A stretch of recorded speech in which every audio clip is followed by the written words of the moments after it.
Hello students, welcome once again to Value Education class. I hope you all are fine. Today we will start a new chapter, Be a Real Friend. Rohit has a few friends. He loves his friends very much. He helps his friends when they are in need. He keeps his promise given to his friends. Rohit is a real friend. He knows the importance of friendship. His friends also love him. Are you also a real friend?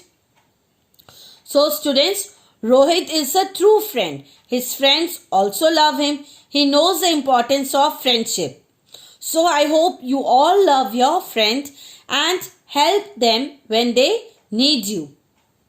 Now let us proceed. Extend. Friendship is the mutually cooperative and supportive behavior between two or more people. In other words, friendship is a relationship that involves mutual understanding, affection, respect, and cooperation. It does not matter whether both the friends are rich or poor, intelligent or dull, and so on. Two friends can be of different status. It is friendship that brings people of different religions, caste, or status closer to each other. In a society, we cannot live without friends. So, students, friendship is a relationship which involves love, respect, and cooperation. Whether your friend is rich or poor does not matter. It is only friendship that brings all of us closer to each other. If we have to live in a society, we need a friend. When a child grows and goes to school, he makes many friends. In school, he meets different types of children. In fact, he interacts with the society for the first time in the school. It is because of the support and help of friends that he spends his school hours happily. He shares his feelings with them. He helps his friends and gets help in return. Without a friend, his life would become a boring one. You can make friends also in your neighborhood. It does not matter whether they study with you in the same school or not. Friends in the neighborhood or in the school are very important for us. Do you know who is called a real friend? A real friend is one who is true and selfless. You should remember that true friendship is based on trust, love, and helpfulness. A friendship based on selfishness cannot last longer. You should share both your joy and sorrow with your friends. You should keep faith in your friends. If someone criticizes your friends, listen to him or her, but act as per your conscience. When a child goes to school for the first time, children, he makes so many friends in school. Even you all have friends. With the support of his friends, he spends time in school happily. He shares his food, his feeling, and also helps them when they are in trouble or problem. We can make friends in our neighborhood also. Friends are very important for us. Student, a real friend is one who is true and selfless. You should make those friends whom you can trust and those who are ready to help you when you are in problem. We can share both joy and sorrow with the friends. If someone is talking against a friend, then just listen to him. But you should take your own decision. You should know what is wrong and what is right. Now let us read a story. Let us read the story of two friends to know how we can find who is our real friend. Sunil and Raghu were good friends. They lived in a village. Sunil was the son of a wealthy merchant, while Raghu's father was a small farmer. However, there was a good friendship between Sunil and Raghu. They helped each other and shared their feelings with each other. So students, Sunil and Raghu were best friends. They lived in a village. Sunil's father was a rich merchant and Raghu's father was a small farmer. One day, they went to a forest for a picnic.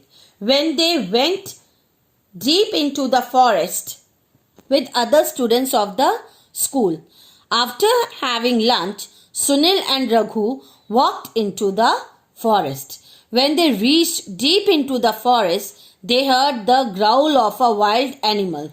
Sunil got scared. He looked at Raghu and held his arm tightly. Raghu saw a bear coming towards them. Sunil was so frightened that he did not know what to do. In no time, Raghu pushed Sunil down to the ground and ran towards a tree. Raghu climbed on the tree to save himself. Sunil got scared to see the bear. He was trembling with fear. Luckily, he hit upon a plan. He knew that bear does not eat a dead body. He lay down on the ground pretending to be dead.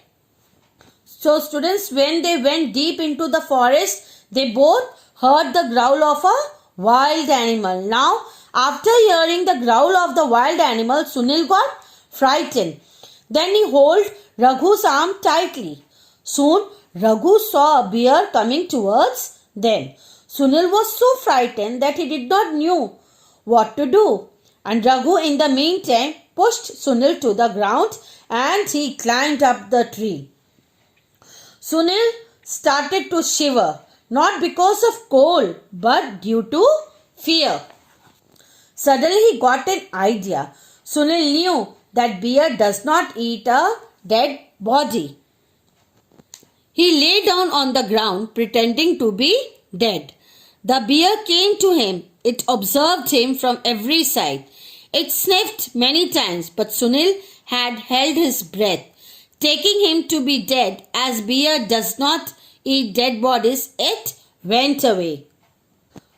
Sunil lied down on the ground pretending to be dead now. The bear came to Sunil. It smelled several times, but Sunil held his breath, and the bear thought that Sunil was dead and it went away because bear does not eat dead body. After the bear had gone, Raghu was relieved. He came down from the tree. He said to himself, "Thank you, God." He then went to Sunil and said, "I am very glad that you were also saved.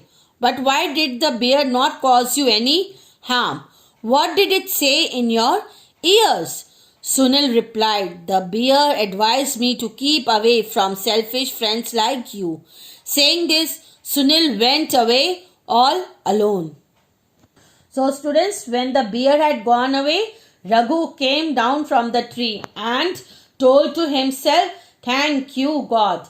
And he went to Sunil and asked him that what did the bear told him. In his ears, Sunil told him that bear advised him to keep away from selfish friends like him. By this we come to the end of the chapter. Thank you.